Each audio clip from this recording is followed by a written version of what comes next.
Yay, we're back. Welcome back to Student Hub Live. Megan and I just think it's all the cats' fault. They're just awful things, these cats, aren't they, Megan? HJ, how's everybody back at home? I'm so sorry we went off air. We had a problem with our server. I know we were really worried because we thought it might have been the wet cat, but of course we know cats can't do anything wrong. So, or maybe the Wow, I servers think we were plugged disagree, up with don't all we, our TikTok. Megan? But everyone's coming back and they're excited to be back, which is fantastic.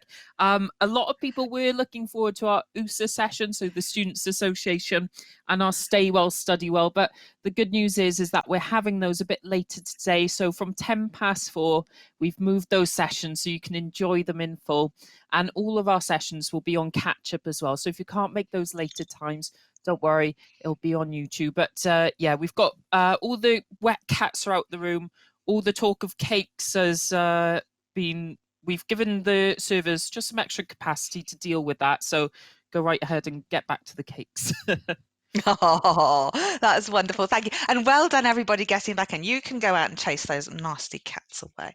Yes, so we've rejigged the program a little bit because we had some really, really interesting sessions. So we're going to come and hear about the OU Students Association towards the end of the day, and then also our Stay Well, Study Well session. To be honest, I was in the green room with those guys, and they're so super calm and collected. It's the best time to have a technical mishap is with the psychology department. So do stay tuned for us later. But I'm really glad you're all back because this session's a really, really important one. We're talking about assessment and developing your learning. And I have Klaus Dieter Rassard with me, who's the director of the assessment program and the Associate Dean Curriculum in Wellbeing, Education and Language Studies. And Klaus Dieter oversees the developmental thinking around like the policy and the design and the delivery so that the assessment at the Open University is fit for purpose as a world leader in distance education. And Sophie Stansfield is the Senior Marketing Manager in the PVC, the Pro Vice Chancellor Students Offices, and she managed the assessment program, and she works with Klaus Dieter in making the assessment practice and the OU assessment experience transparent and consistent. So it's wonderful. To have you both here. Klaus Dieter, can you tell me then why you became so interested in assessment? A story that'll illustrate that. So a year ago, a friend of mine, a retired doctor, he started doing a master's in global health, and when it came to his first exam, proper traditional exam, he completely fell apart. The pressure was just too much. He did it, but he felt awful about it. And this is somebody who has done loads of exams all through his training. And when I saw that, I thought really, well, does it have to be that way? Can we not design assessment that is really important, that however, means students can learn from it and it doesn't have to be scary. Something that's an opportunity to shine and not something to shirk away. And that's really what I like to achieve. Brilliant. And Sophie, you've also been at the Open University in other roles, but now you're interested in assessment. Why is that? That's right. Yeah, for me, it's really assessment as part of the overall student experience. What we do to support and prepare students, but also how students can ensure that they get the most out of the process as well. Brilliant.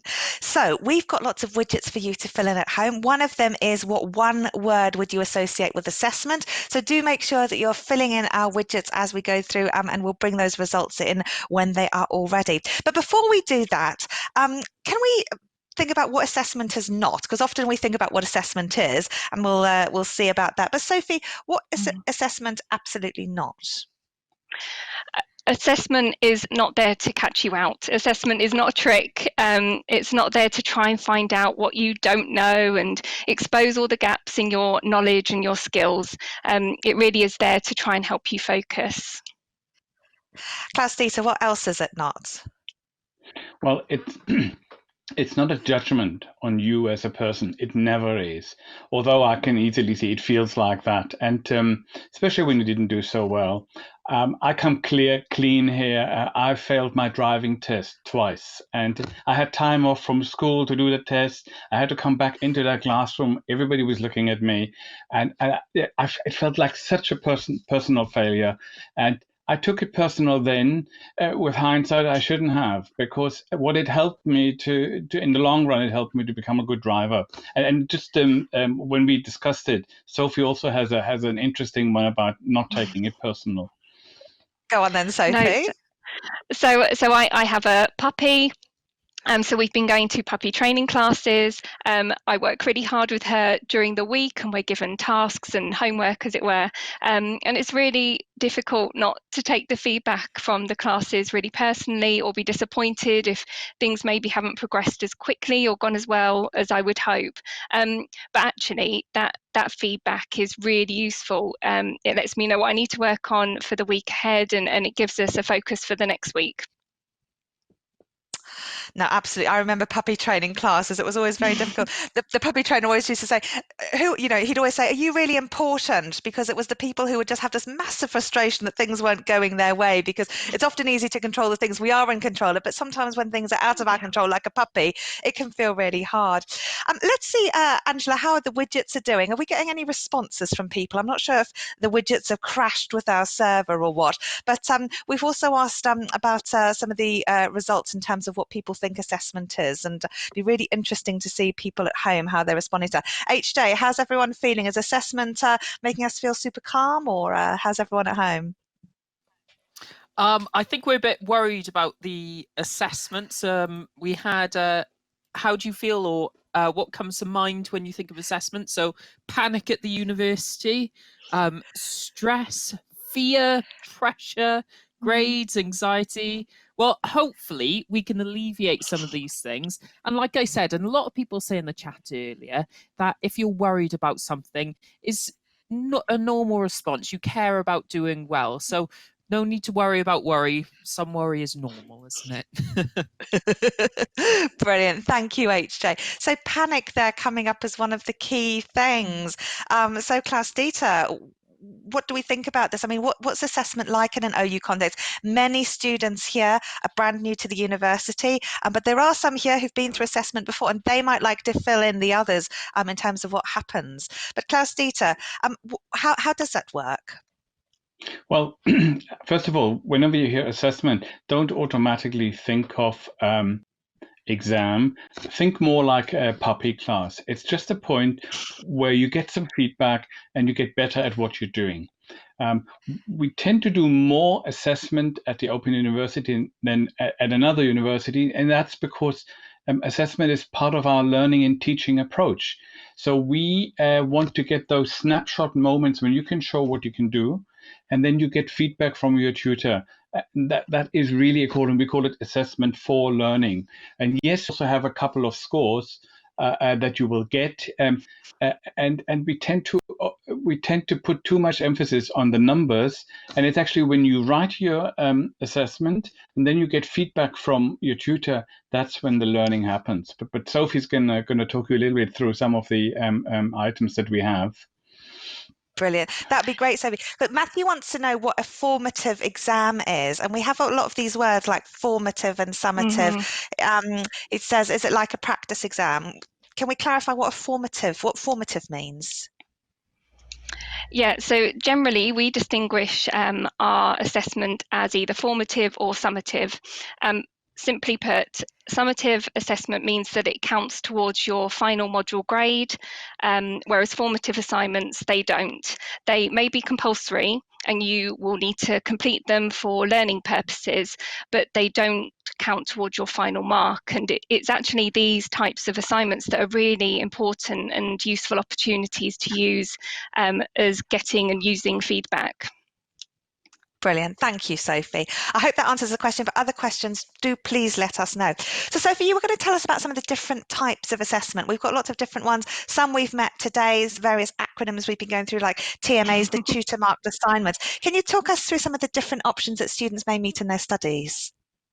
Yeah, so there are many different types of assessment. They're all designed to help in different ways. So the TMA, the tutor marked assignment, this can be anything from an essay, a creative piece of work, a report, or it could be something a little bit more practical. For example, if you're doing computer programming, maybe an activity in our nursing program, or a spoken task in a languages course. And it can be something that you might work on by yourself, but you might also work with other students on this. We also have then the ICMA, and this is the interactive computer marked assignment. Some of these you can do over and over again until you get the right result, but others will be linked to a score that does go towards your final mark. Brilliant, that's wonderful. Klaus Dieter. Yeah, and just at the end of the module, so as I said, they don't all have exams. So, most of them have some form of end of module assessment, and we have a name for that, EMA, of course. So it's a piece of work that you do in your own time. You submit it, and then you'll be assessed. And they're often then synoptic. That means they will pick up on several parts that you've learned in your module. They might build on TMAs that you've worked on. They're also progressive. They can be a little bit harder, understandably, than when you start your module. And they also get a little bit more complex as you go through OU study level 1, level 2, and then the final level 3. But in a sense, every assessment, no matter what it's called, it should be a bit of a challenge for you, so you have a real opportunity to show where you are with your skills and your knowledge, and then get your tutor to help you, focus on what you have to do as the next step. Brilliant. The other important thing I think that sometimes students forget is that the way that the courses are designed at the Open University is that things start in a very structured way. They get progressively, as you say, more challenging and complex throughout the module. So our students at level 1 are going to have some quite nice tight assignments to focus their learning on, and then those develop. Can you tell us a little bit about how that works, Klaus Dieter? So in terms of when somebody starts with Open University, we are open, so anybody can start with us, provided that they are kind of ready to start at level 1. We also have access courses. So what we want to make sure with our assessment is that we teach all those skills that everybody needs to have to successfully move on to level 2 and then level 3. Indeed, so you might have a task that's very bound, very tight, very clear instructions. Do this, do that, and see how it goes. And as you then progress, they might become more complex. And certainly when you move from level 1 to level 2, we would expect more analysis, basically more of yourself, the way you interpret the sources that you'll be looking at, the way you do your task in a way that's appropriate to the level. The thing I think, the most important thing is start with level 1, don't worry at level 2 and level 3. Just focus on the task at hand. When I studied, when I study a module, I always look at the final assessment, just to see where it's going. But I also usually realize, well, actually, I couldn't do this yet. And then I just go back and say, okay, what do I need to do now? What's my assignment? I'll do this as best as I can. And then if you trust the process, your tutors will help you to guide you with the assessment, guide you all the way to the end of the module, and hopefully to the end of a qualification. Absolutely. And if you keep answering these questions that are set for you in terms of the assignment and use your tutor for support, it's very unlikely that you won't be able to pass. If you, however, answer a completely different question, then you do up the odds of failing. But let's take a look and see what people said at home. We asked how likely you were to do formative exams. And the answer here is a lot of people are very likely to do formative exams. So this is something that our audience right now are looking at. So we also asked about preparation, and this is going to be the next subject that we're going to come up to. So we've got a word cloud here about how students can effectively prepare. Let's see what they said. They've said study, revise, plan, practice, stay calm. Those are the key things, and read the questions. Super. I'm going to let you have a look at this, Klaus Dieter and Sophie, because I'd like you to pick up on some of the things that really resonate with you. Oh dear, lie down, roll and cry. That's not so good. But there are lots of very useful things here. And HJ, you're chatting. How's everyone feeling? Are we making people feel a little bit more comfortable at home now? I think we are, but I think we're still a bit nervous about doing assignments and assessment and how it all works. But I think Klaus's advice just to focus on what's in front of us now, especially when we're on level 1 and starting out, because our tutors are there to guide us through. The module materials are really good at prepping us and starting us out. We do have some great questions that I'd like to ask as well. One of the ones that has come up in the chat from Claire and Toran, they've said they're a bit terrified of group work because all these kinds of things can happen where some people might dominate the group work, other people may not pull their weight, or you don't know how to have a voice in the group work. What would your advice be for those that are worried about those types of things? Yeah, so I think a certain amount of worry is entirely appropriate. You go into a group and you don't know the people, and you will have been in other groups where exactly like you said, not everybody's pulling their weight. And then having that as a maybe even an assessed task, that might make it even more stressful. Maybe I can focus a little bit, and these are really justified worries, but if you focus a little bit on the outcome, actually on working in a group is incredibly important. I mean, how many jobs are out there where you don't work in teams and groups? It's more and more important, and actually now even more so. A lot of work is happening online as well. So when you're out there in the world of work, you will have to deal with these teams, and here you'll have a guided approach to help you do an assessment or actually do a practice, work in groups to come up with a result. We'll always make sure that the assessment, the scores that you get will be fair, and you won't be pulled down or up in a way that's not really appropriate. But the key is it's scary, but actually it is so essential as a preparation for pretty much wherever you go these days. And if you see it as an opportunity to learn something where otherwise, that's an opportunity to learn that you cannot have from doing the activities on the website, doing the reading, doing the writing. It is really this interaction with people. It's fantastic. It can be hard, but if you get through it, you will have really mastered something. That's wonderful advice. So if we can go back then to our word cloud that we saw before and pick up on some of your experience, because you two have been like sort of overseeing a lot of students' experiences of assessment. What are some of the successful then strategies that students may pick up on here in terms of assessment? What would your top 2 be, Sophie? So I think right there in the middle of the word cloud is that word plan, and this is something that always helps me. Plan, give yourself time to ensure that when you approach each assignment, you know that you're doing so at your best and giving it your best shot.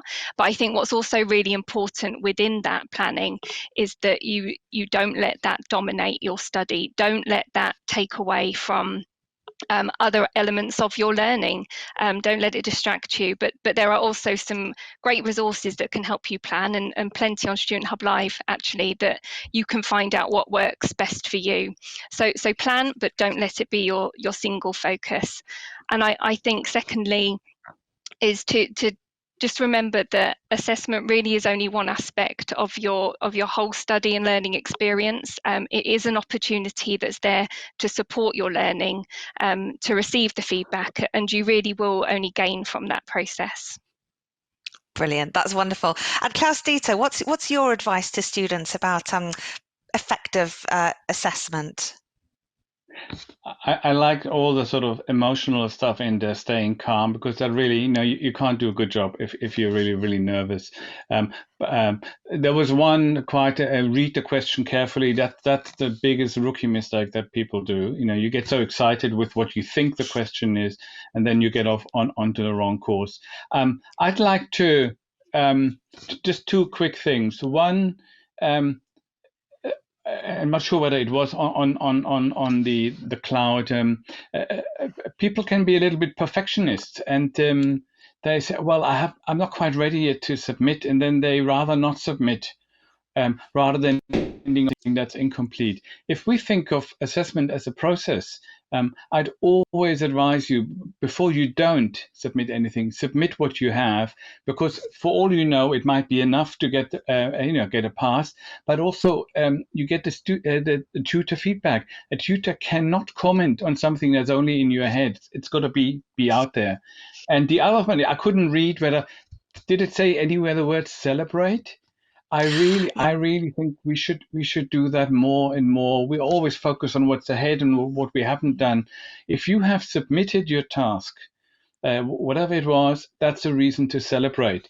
If you get a result, and even if it's not the one that you wanted, it's better than having no result. So celebrate it. And all along the way, if you found out something new that you didn't know before, find a way to celebrate, reward yourself. And there is research, of course. The more we are aware of the things that we're doing well, the better actually our whole attitude towards learning. Absolutely. Now, you've touched on peer support and the importance of your colleagues, but one of the things that did come up in terms of anxieties earlier today is failure. And I wonder if we could sort of talk about this. Many people worry about failing their assessment. So what can we say about that? Well, to start with, failing is always difficult. Nobody likes to fail. I mentioned the driving test, but actually, failing is part of life, and failing is necessary to grow. And you may have come across the phrase, fail hard, fail fast, fail often. And that's how you develop. Now, in an OU term, don't fail too often. That wouldn't be a good idea. But if it happens, take stock. What's the damage here? If it is a formative assessment and you didn't do well, you might have failed. It may not matter at all. If you study at level 1, it doesn't count towards your final classification. So yes, you'll be annoyed, but the damage isn't big. And if you think you failed and you might be close to a pass-fail mark overall in the module, talk to your tutor, and please just submit any assignment whenever you can, because you never know. It might give you an opportunity to do a resit or a resubmission, which you might not have if you don't submit. And I think my final, I'm coming back to celebrating. You can celebrate failing as well. Failing and then picking yourself up is a sign of resilience. Resilience, we know, is something that employers always look forward to. And resilience is what keeps people going. And if you are coming out, if you're pulling yourself, or with the help of peers, if you're pulling yourself out of a slump and you live to tell the tale, that is something to celebrate. So put it behind and move on. Absolutely. Raluca says failure is only failure if you don't learn anything from it. And Charlie says this is great advice, very positive. Naomi says, I love this advice. It's absolutely wonderful. Class Dieter, have you ever failed anything apart from your driving test? No, I did. I failed an exam in a really important one, a stage exam in my undergrad studies. So I had to retake it, and I prepared like half a year for it. It was annoying, and at the time, of course, I hated it. I did better the second time round, but I also learned something about how I am when I fail, and what are the things that I need to watch out for. Not giving up, pursuing it. I don't think any journey in life is like straightforward. There'll always going to be points when you fail, when you drop off. Come back on the train again, and it's worked for me. And actually, I'm not the greatest exam writer at all, but even I got somewhere. Yeah, no, well, absolutely. And thank you for sharing that, because so often, it's that one thing that we really fail. And then when it happens, we realize the world doesn't collapse and we can get on with things. And as you say, we can learn something from this. So yeah, many of us have failed many things over time. And as you say, it's about that resilience. Sophie, what are your final words for our audience at home? I think it's really just to remember that assessment is a reflection of where you are now, and so it's really just an opportunity for you to focus on where you want to be at the end of your studies. And Klaus Dieter, what can you sign off with to inspire people, which you're so clearly doing? Very short. Assessment is about testing something new. It is not testing you. Absolutely. Very easy to take those as very personal things when we put our heart and soul into it. But as you say, it's on the task, and it's really important to bear that in mind. Sophie and Classita, thank you so much. What a wonderful, friendly discussion about assessment. I hope you've enjoyed that at home. I hope we're back on the straight and narrow with our technology now. We're going to meet Isabella in our next session. Isabella does a lot of our online workshops. So now's the chance to meet her with video. And we're going to be back after this short break. We're going to do another of our campus tour videos. This one's in the library, actually. It's a language panel. So we'll be back live for this next session after this video. See you then.